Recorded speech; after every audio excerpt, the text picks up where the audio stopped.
नमस्कार बच्चों, रघुवंशम का हम यहाँ पर अध्ययन कर रहे थे। हम अभी तक हमने जो पढ़े थे श्लोक, उसमें ये देखा था हमने कि किस प्रकार से राजा दिलीप जो है वो अपनी पत्नी सुदक्षिणा के साथ वशिष्ठ ऋषि के आश्रम में जाते हैं और जो उनकी गाय है नंदिनी, उसकी सेवा में वो लग जाते हैं।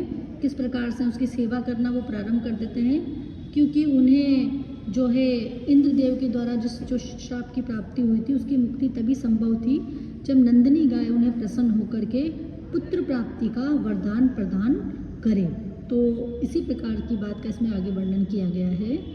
व्रताय तेन अनुचरेण धीन्यो ऋषि शेषी शेषु अपि अनुयायी वर्गः च अन्यतस्य शरीर रक्षा स्ववीर्य गुप्ता ही मनोह प्रसूति।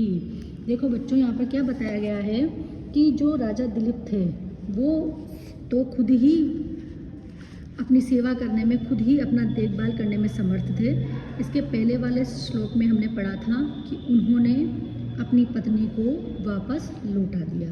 कहने का तात्पर्य, वो नंदिनी गाय को जब वन में लेके जा रहे थे संचरण के लिए, उस समय उन्होंने अपनी पत्नी सुदक्षिणा को वापस लौटा दिया। अब आगे इसमें बताया गया है कि उन्होंने बाकी के जो अनुयायी वर्ग थे उनको भी वापस लौटा दिया।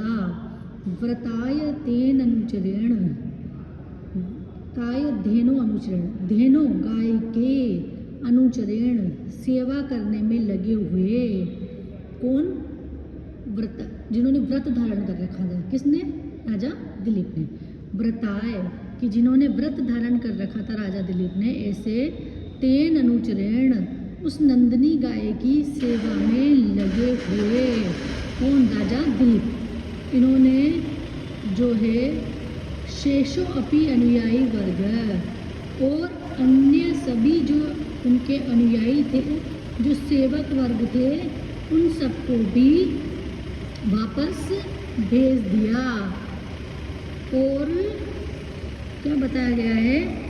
न च अन्य तस्य शरीर रक्षा स्ववीर्य गुप्ता ही मनु प्रसूति। क्योंकि मनु के वंश से जो लोग उत्पन्न होते हैं वो स्ववीर्य गुप्ता, अपने शरीर की रक्षा अपने पराक्रम से करने में ही, शरीर की रक्षा कर पाने में ही अन्यथा न, उनको किसी और की आवश्यकता नहीं होती। अर्थात वो स्वयं ही अपने शरीर की रक्षा अपने पराक्रम से कर लेते हैं, उन्हें किसी और की आवश्यकता नहीं होती। यानी कि व्रताय, व्रत धारण किए हुए राजा दिलीप ने तेन अनुचरेण धेनो अन्य शेदी, कि अन्य जितने भी उनके अनुयायी वर्ग थे उनको उस गाय का अनुसरण करने वाले राजा दिलीप ने उन सबको भी निषेधी वापस लौटा दिया। क्योंकि मनोह प्रसूति, जो मनु के वंश में उत्पन्न होने वाले लोग होते हैं वो स्ववीर्य गुप्ता, अपने पराक्रम से ही शरीर रक्षा, अपने शरीर की रक्षा कर लेते हैं। अन्यत तस्य न, उनको किसी और की आवश्यकता नहीं होती। अर्थात राजा दिलीप को किसी और की, अपने सेवकों की या नौकरों की आवश्यकता नहीं है। वह स्वयं ही अपने रक्षा करने में पूर्णतया समर्थ हैं।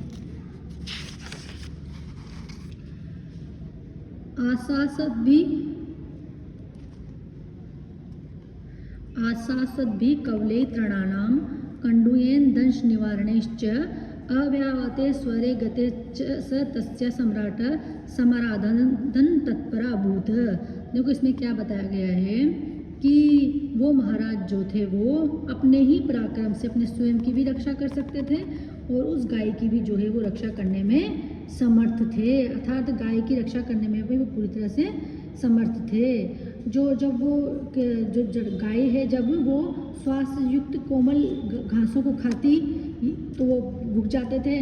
जब वो जब उसको ज़रूरत महसूस होती तो खुशलाते थे, और जब वो बैठ जाती थी मच्छरों को उड़ाते हुए बिना किसी प्रकार से उसको स्वतंत्र रूप से घूमने दे रहे थे। अर्थात कहने का तात्पर्य है बच्चों कि वो गाय वहाँ पे चल रही थी नंदिनी, और वो उसकी सेवा में लगे हुए थे। कैसे लगे हुए थे कि वो उसकी इच्छा अनुसार, जो भी उस गाय की इच्छा हो रही थी वो सभी कार्य उसको करने दे रहे थे और इसी प्रकार से वो उसकी सेवा करने में लगे हुए थे। आस्वाद भी कवले कि स्वादिष्ट जो घास होते हैं, जो कि स्वादिष्ट जो ग्रास जो घास का खाना होता है वो तृणानाम तिनके किसको खाने दे रहे थे, वो उस गाय को। कंडूयने उसको खुजला रहे थे।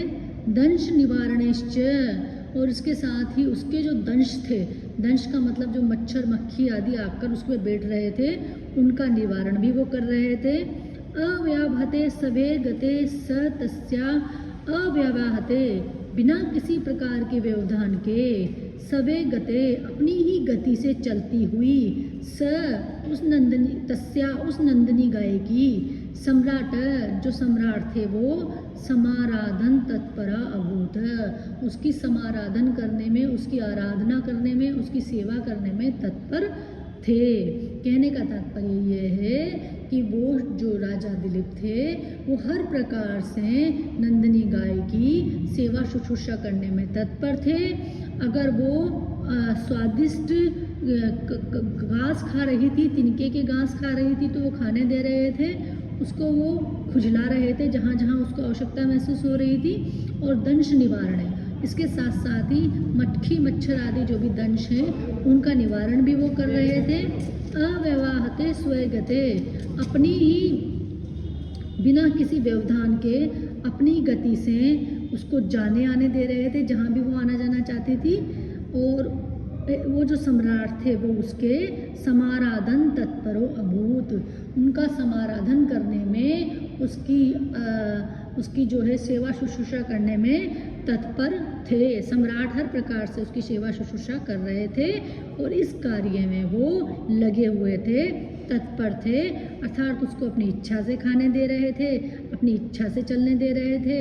अगर मच्छर आ जाता था तो उसे हटा देते थे और सब प्रकार से पूरी तरह से वो अपना पूरा मन लगा करके उसकी सेवा करने के लिए तत्पर थे। स्थित स्थिताम उच्चलित प्रयाताम निषेदुषमासन बंद धीर जल अभिलाषी जल मादानाम छाया ताम मुँह प्रति अनुगच्छन।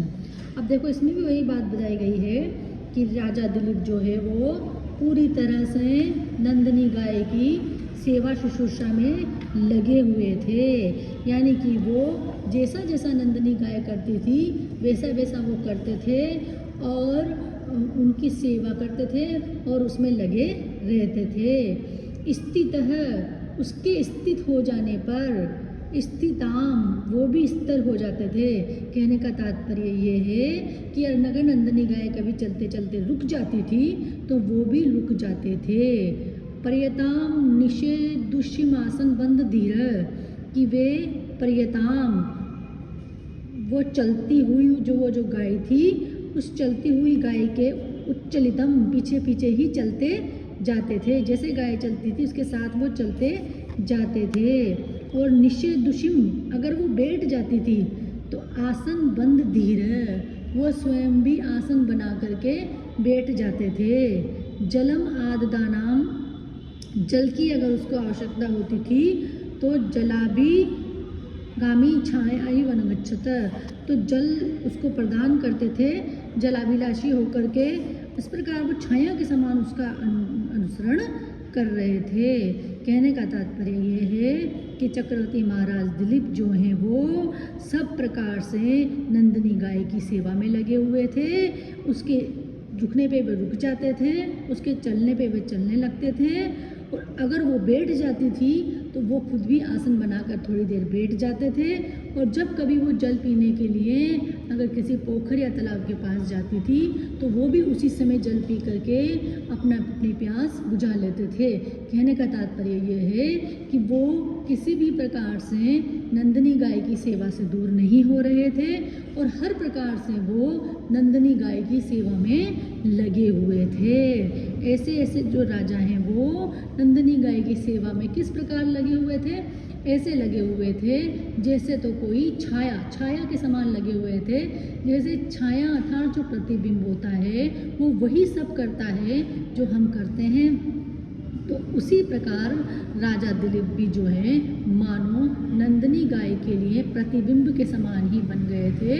उसके चलने पर चलते थे, उसके पानी पीने पर पीते थे, उसके रुकने पर रुकते थे। कुल मिलाकर कह सकते हैं बच्चों कि वो पूरी तरह से उसकी सेवा में संलग्न हो गए थे।